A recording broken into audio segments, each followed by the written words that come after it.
మీ పిల్లలతో మీరు రోజులో ఎన్ని సార్లు ఇలా అంటున్నారు? ఎన్ని సార్లు చెప్పాలి? వింటావా లేదా? ఇప్పుడు చేయమన్నానా? ఎందుకు ఆలస్యం? ఇంకా వగైరా, వగైరా. అవునా? మీ కానీ మీ పిల్లలు మీ మాట వినటం లేదు అని మీకు ఫీలింగ్. అవునా? అయితే ఈ ఎపిసోడ్ మీకోసమే మై డియర్ ఫ్రెండ్స్.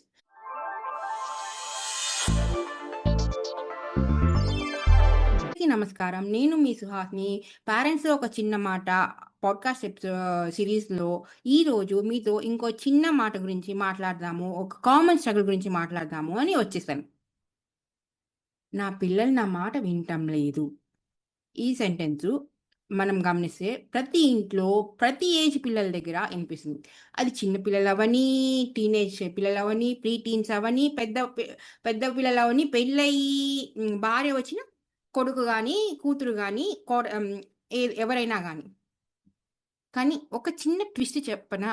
మనం పిల్లల్ని చూసే పద్ధతి కొంచెం డిఫరెంట్‌గా మార్చి చూస్తే మన మాట వినిపిచ్చటం కాదు, పని చేస్తుంది గూడా. మీకా ట్రిక్ తెలుసా? సరే. ఆ ట్రిక్ ఏంటో తెలుసుకునే ముందు ఒక చిన్న ఎగ్జాంపుల్ చూద్దాం. చిన్న పిల్లల విషయంలో మెయిన్‌గాను. మార్నింగ్ స్కూలుకి టైమ్ అవుతుంది. తొందరగా ఏం చేస్తాం మనము? లే, లే, లే టైమయింది. బ్రష్ చేయి, స్నానం చేయి, షూ వేసుకో, బ్రేక్‌ఫాస్ట్ తిను, పాలు తాగావా? బ్రష్ చేసావా? ఎంతసేపు ఆ బాత్రూమ్‌లో అలా నిల్చొని బ్రష్ చేస్తావు? టైం చూసుకోవా? తొందరగా రా. ఇలా కంటిన్యూయస్‌గా అమ్మ గొంతు వినిపిస్తూనే ఉంటుంది ప్రతి ఇంట్లోని. కొంతమంది ఇళ్లలో నాన్న గొంతు కూడా. అవునా? స్కూలుకి రెడీ అయ్యే టైంలో ప్రతి ఇంట్లో జరిగే అరుపులు, కేకలు, హడావిడి సమాచారమే కదా! ఆ టైంలో మీ పిల్లల బ్రెయిన్‌లో ఎలాంటి ఆలోచనలు పరిగెడతాయో మీరు ఒక్క నిమిషం ఆలోచించారా? అబ్బా! ఈ అమ్మ ఎప్పుడు ఇలా అరుస్తూనే ఉంటుంది. ఒక 5 సార్లు అరిచాక మనము రెడీ అయితే కరెక్ట్‌గా మనం స్కూల్ బస్‌కి అందుకుంటాం. ఎందుకు మనము టెన్షన్ అయిపోవాలి ఫస్ట్ అరుపు నుంచి అని చెప్పి వాళ్ళు ట్యూన్ ఔట్ అయిపోతారు. వాళ్ళకి మన అరుపులు ఒక బ్యాక్‌గ్రౌండ్ నాయిస్ లాగా వినిపిస్తుంది.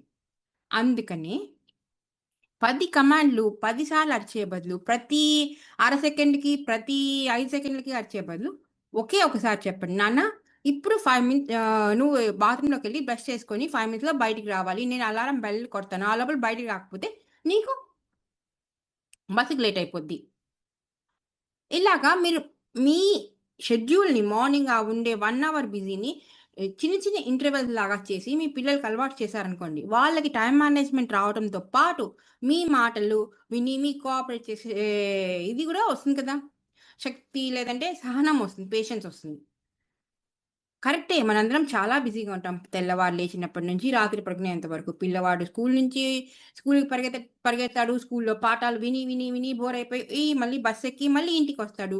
ఇంటికి రాగానే హోమ్ వర్క్‌లు, ఎక్స్‌ట్రా కరిక్యులర్ యాక్టివిటీసు, మనకేమో ఆఫీస్ వర్కు, ఇంటి వర్కు, ఇంట్లో పెద్దవాళ్ళకి భోజనాలు చేయటం, ఈ పిల్లలకి వండి పెట్టడం వగైరా, వగైరా.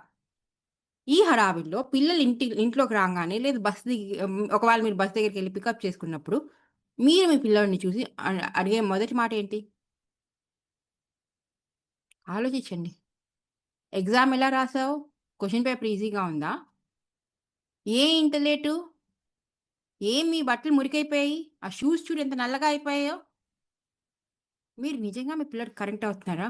మీ పిల్లవాడి మొఖంలో చూసి, వాడు ఎంత అలసటతో లోపలికొస్తున్నాడో ఒక నిమిషం ఆలోచించారా? చూసారా? మీ పిల్లవాడికి మీరు ఈ క్వెషన్‌లు అడగడంతో మూలంగా, అబ్బా! నేనొక ప్రాజెక్టు టైంకి అన్ని టిక్ మార్క్ పెట్టేసుకొని నా పనులు ఫినిష్ చేసేయాలని అనుకుంటాను తప్పించి, నా మనసులో భావాలను అర్థం చేసుకోవటం లేదు అని అనుకుంటారు. అవునా? అదే మీరు రాంగానే ఒక చిన్న హగ్గు, లేదా భుజం మీద ఒక చెయ్యేసి, లేదు చెయ్యి పట్టుకొని, ఐ మిస్ యూ కన్నా, లేదు ఈరోజు ఎలా గడిచింది? ఈరోజు నీకు బాగా నవ్వొచ్చిన సిట్యుయేషన్ ఏంటి మీ స్కూల్‌లో? ఇలా చిన్న చిన్న కాన్వర్జేషన్ స్టార్టర్సు. ఇవి యాక్చువల్‌గా నా బ్లాగ్‌లో చాలా రాసాను వాటి గురించి. బ్లాగ్‌లో ఫ్రీబీస్ గూడా ఉన్నాయి. మీరు నా బ్లాగ్‌ని చెక్ చేయొచ్చు. ఒక 2 మినిట్స్ ఇలా కనెక్ట్ అయ్యారనుకోండి మీ పిల్లాడితోని. అది ఏ ఏజ్ పిల్లలైనా అవ్వచ్చు. టీనేజ్ పిల్లలైనా అవ్వచ్చు. ఇన్‌ఫాక్ట్ మీ హస్బెండ్ అయినా గూడా అవ్వచ్చు.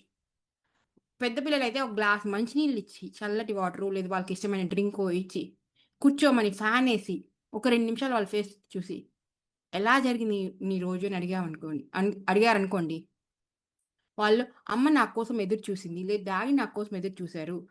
బామ్మ నా కోసం ఎదురు చూసింది అని చెప్పి వాళ్ళకొక సాటిస్ఫాక్షన్ వస్తుంది. ఆ సాటిస్ఫాక్షన్‌లో వాళ్ళు గూడా మనతో బాండింగ్ పెంచుకోవడానికి, మనతో కనెక్షన్ పెంచుకోవడానికి ట్రై చేస్తారు. ఇంకొక విషయం, సరే స్కూలు నుంచొచ్చారు, స్నాక్స్ పెట్టేసారు అయిపోయింది. సరే ఇప్పుడు హోంవర్క్ చేసేసి తర్వాత ఆటలకెళ్ళు. లేదు ఇప్పుడే స్నానం చేసి తర్వాత హోంవర్క్ చేసుకో. ఇలా కంటిన్యూయస్‌గా మనం ఇన్‌స్ట్రక్షన్స్ ఇస్తూనే ఎళ్తూ ఉంటాం. అవునా? ఒక్క నిమిషం ఆలోచించండి ఫ్రెండ్స్. వాళ్ళేమన్నా రాబర్ట్సా? మనం ఒక కమాండ్ ఇవ్వంగానే వెంటనే రిపీట్ చేయడానికి. మన పిల్లలకి గూడా ఒక మనసుంటుంది. దాంట్లో కొన్ని భావనలుంటాయి. కొన్ని టెన్షన్‌లుంటాయి, యాంగ్జైటీలుంటాయి. అవునా? అప్పుడు రోజస్తమానం వాళ్ళ ఇన్‌స్ట్రక్షన్సే వింటూ ఉంటే వాళ్ళ మైండ్ రెసిస్ట్ చేయదా? ఇప్పుడు మనమే మన పెద్దవాళ్ళే సపోజ్ మన అత్తగారో, లేదు మన అమ్మో ఎవరో ఒకళ్ళు మనకి ఈ వంట చెయ్యి, ఈరోజు ఇది చెయ్యి, అది చెయ్యి, ఇది చెయ్యి అని చెప్పి కంటిన్యూయస్‌గా చెప్తుంటే మనకే ఒళ్ళు మండదా? ఏంటి అస్తమానం ఇదే చెప్తుంది. నేను చేసింది ఒక్కటి బాగుంది అని చెప్పదు. ఏమీ చేయదు అని చెప్పి అనుకుంటామా లేదా? మన హస్బెండ్ అలా చెప్పినా కూడా మన హస్బెండ్ మీద కూడా మనకు కోపమొస్తుంది. మరి పిల్లలకి కోపం రావడం సహజమే కదా! దాని బదులు కన్నా నీకు 5:30కి ట్యూషన్ ఉంది. నువ్వు స్నానం చేసేసి రిలాక్స్ అయ్యి ట్యూషన్‌కెళ్తావా? లేదు ఇప్పుడు రిలాక్స్ అయ్యి స్నానం చేసి ట్యూషన్‌కెళ్తావా? నీ ఇష్టం. ఒక టైమ్ టేబుల్, ఒక షెడ్యూల్ ఇచ్చేసేయండి. అప్పుడు చాయిస్ అక్కడ ట్యూషన్‌కెళ్ళే ముందు స్నానం చేయటము, రిలాక్స్ అవ్వడము 2 పనులు జరగాలి. అది ప్రయారిటీ తన పిల్లోడికి ఇష్టానికి వదిలేయండి. పిల్లదో, పాపదో ముందు రిలాక్స్ అయ్యి స్నానం చేస్తారా? స్నానం చేసి రిలాక్స్ అవుతారా? వాళ్ళిష్టం. ప్రతి దాంట్లోని మైక్రో మేనేజ్‌మెంట్ ఎప్పుడైతే మనం చేస్తామో, అప్పుడు వాళ్ళు మనల్ని రెసిస్ట్ చేయడం స్టార్ట్ చేస్తారు. మన మాట వినకపోవడం అనేది స్టార్ట్ చేస్తారు. అలానే డ్రెసెస్ గూడా వాళ్ళకిష్టమైన డ్రెస్ వాళ్ళని తీసుకొని ఏసుకోనివ్వండి. అంతేగాని వాళ్ళు కొంతమంది అమ్మల్ని నేను అబ్జర్వ్ చేశాను. పిల్లలు స్కూలు నుంచి రాంగానే, అయ్యో! మా పిల్లవాడు అలసిపోయాడు అని చెప్పేసి అతి ప్రేమతో పిల్లవాళ్ళకి ఏసుకోవాల్సిన డ్రెస్ నుంచి, చేయాల్సిన స్నానంలో బకెట్‌లో నీళ్లు పట్టడం వరకు అన్నీ వాళ్ళే చేసేస్తారు. చేయడం మూలంగా పిల్లవాళ్ళకేటవుతది? ఏ పని నన్ను చేసుకోనివ్వదు. నేను ఇంకా నన్ను చిన్న పిల్లలానే ట్రీట్ చేస్తోంది అని ఒక రకమైన అలసత్వం వస్తుంది. ఆ అలసత్వం మూలంగా ఏమవుతుందంటే, రేపు పొద్దున్న మీ పిల్లలు బయటికెళ్ళినప్పుడు, మీ పిల్లల యొక్క ఫ్రెండ్సే వాళ్ళని టీచ్ చేస్తారు. ఎందుకంటే వాళ్ళకి ఈ పనులు చేత కావు కాబట్టి.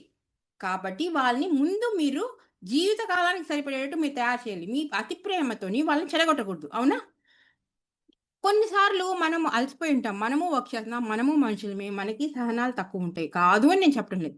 మన టోన్ నుంచి మన పిల్లలు మన మూడ్‌ని జడ్జ్ చేయగలరు.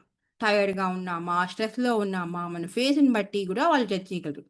ఆ జడ్జ్ చేసి దానికి తగ్గట్టు వాళ్ళు రియాక్ట్ అవ్వాలి అంటే ముందు మనం వాళ్ళకి కనెక్ట్ అయ్యి ఉండాలి. మన ఈ లేదు అంటే వాళ్ళేంటంటారు, అబ్బా! ఈ అమ్మ ఎప్పుడు చూడు ఇలానే కోపంగా ఉంటుంది. ఈ మూతి ఎప్పుడు ముడుచుకునే ఉంటుంది. ఆ మొఖం మీద ఒక చిరునవ్వు ఉండదు. ఎప్పుడూ విసుగ్గానే మాట్లాడుతుంది అని చెప్పి ఒకసారి ఒక భావన మనసులో పడింది అంటే వాళ్ళు మనతో కనెక్ట్ అవ్వడం తగ్గిచ్చేస్తారు. కాబట్టి మీ అలసటగా ఉంటే, "కన్నా ఈరోజు నాకు అలసటగా ఉంది. నేను ఎక్కువ చెప్పలేను నీకు. నువ్వు ఈ పనులు చేసేసుకో" అని మనం ఒక మాట ముందే చెప్పేసామనుకో, మనం అరవాల్సిన పని ఉండదు. వాళ్ళకి 10 సార్లు రిమైండర్‌లు ఇవ్వాల్సిన పని ఉండదు. అంతేనా? వాళ్ళకి దాని నుంచి వాళ్ళు టైర్డ్‌గా ఉన్నప్పుడు మనం చెప్పుకోవాలి అని ఒక మీ తెలుస్తుంది. ఆహ్, ఎప్పుడైతే వాళ్ళు అలాంటివి నేర్చుకుంటారో, వాళ్ళ ఎమోషన్స్‌ని ఐడెంటిఫై చేయడము, ఆ ఎమోషన్స్ ఎక్స్‌ప్రెస్ చేయడం నేర్చుకుంటారో, వాళ్ళు మనతోనే కాదు, బయట ప్రపంచంలో మనుషులతో గూడా కనెక్ట్ అవ్వగలరు డీప్‌గాను. కాబట్టి మా పిల్లలు మొండోళ్ళు, స్టబర్ను కాబట్టి నా మాట ఇనరు. వాళ్ళకి అమ్మా, నాన్న మాటలు ఇష్టం లేదు. పెరటి చెట్టు వైద్యానికి పనికిరాదు. ఇలాంటి సామెతలన్నీ పక్కన పెట్టి, ఎందుకు వాళ్ళు మనతో కనెక్ట్ అవ్వటం లేదు? ఎందుకు వాళ్ళు మన మాట వినటం లేదు? అని ఒక్కసారి ఆలోచించండి. వాళ్ళు నిజంగా ఓవర్‌వెల్మ్ అయ్యుండొచ్చు, టైర్డ్ అయ్యుండొచ్చు, లేదు వాళ్ళ అటెన్షన్ ఇంకెక్కడో ఉండొచ్చు. లేదు వాళ్ళకి కనెక్షన్ కావాల్సుంటుంది. మన నుంచి అటెన్షన్ కావాల్సుంటుంది. లేదు మేము ఇండిపెండెంట్‌గా గ్రో అవ్వాలి అని ఉంటుంది. ఏంటి అది అని ఒక్క నిమిషం ఆలోచించారనుకోండి, మీకే అర్థమవుద్ది. దాన్ని బట్టి మీరు మీ పిల్లలకి ఇచ్చే ఇన్‌స్ట్రక్షన్స్ మెథడ్‌ని మీరు మార్చుకోగలరు. ఎప్పుడైతే మీరు మీ పిల్లల ఒక ఇన్నర్ నీడ్‌ని మీరు కనుగొంటారో, అప్పుడు మీ పిల్లలు మీతో చక్కగా కనెక్ట్ అవుతారు. మీ మాటలు వింటారు. సో, గుర్తుంచుకోండి ఫ్రెండ్స్. మీరు ఫస్ట్ మీ పిల్లలతో ఎస్టాబ్లిష్ చేసుకోవాల్సింది కనెక్షన్. నెక్స్ట్ వాళ్ళకి చాయిస్‌లివ్వండి. 10 సార్లు మైక్రో మేనేజ్‌మెంట్ చేయకండి. ఒకే ఇన్‌స్ట్రక్షన్ 10 సార్లు, 20 సార్లు ఇవ్వకండి. కామ్ టోన్ యూజ్ చేయండి. టైర్డ్‌గా ఉంటే టైర్డ్‌గా ఉన్నాను కాబట్టి నేను విసుక్కోవచ్చు. కాబట్టి నువ్వు తొందరగా చెయ్యి అన్న ఒక ఇన్‌స్ట్రక్షన్ ముందే ఇచ్చేయండి. ఒక ఇన్‌స్ట్రక్షన్ ఒక్కసారి ఇవ్వండి. సో, మీ పిల్లలు మీ మాట వినాలి అంటే ముందు వాళ్ళకి అమ్మా, నాన్న నన్ను ప్రేమిస్తున్నారు. వాళ్ళు నాతో కనెక్టెడ్‌గా ఉన్నారు. వాళ్ళు నా మాట వినటానికి రెడీగా ఉన్నారు అని ఒక సెక్యూర్డ్ ఫీలింగ్ కావాలి. ఒక సేఫ్టీ నెట్ కావాలి. అలాంటి ఫీలింగ్ ఉన్న పిల్లలు చాలా సార్లు బెటర్‌గా కోఆపరేట్ చేస్తారు. మన మాట వింటారు. ఈరోజు కాదు రేపు పొద్దున్న వాళ్ళు పెరిగి పెద్దవాళ్ళయ్యాక గూడా మన దగ్గరకొచ్చి వాళ్ళ మనసులో భావాల్ని, కష్టాల్ని మనతో చెప్పుకుంటారు. ఫియర్‌తో ఒబీడియన్స్ వస్తుంది. కానీ కనెక్షన్ రాదు. కనెక్షన్‌తో లైఫ్ లాంగ్ ట్రస్ట్ వస్తుంది. సో, మనందరము పర్ఫెక్ట్ పేరెంట్స్ నేను చెప్పడం లేదు. మనం పర్ఫెక్ట్ పేరెంట్స్ అవ్వాల్సిన అవసరము లేదు. చిన్న చిన్న ఆలోచనలతో సరికొత్తగా చూసే దృక్పథంతో మనము బెటర్ పేరెంట్స్ అవ్వచ్చు. ఈ ఎపిసోడ్ గనుక మీకు నచ్చితే ఇంకో పేరెంట్‌తో తప్పకుండా షేర్ చేయండి. మళ్ళీ కలుద్దాం ఇంకో మీనింగ్‌ఫుల్ టాపిక్‌తో. అంతవరకు సెలవు. మీ సుహాస్‌ని ఫ్రమ్ పేరెంట్స్‌తో ఒక చిన్న మాట podcast show. Take care. By by.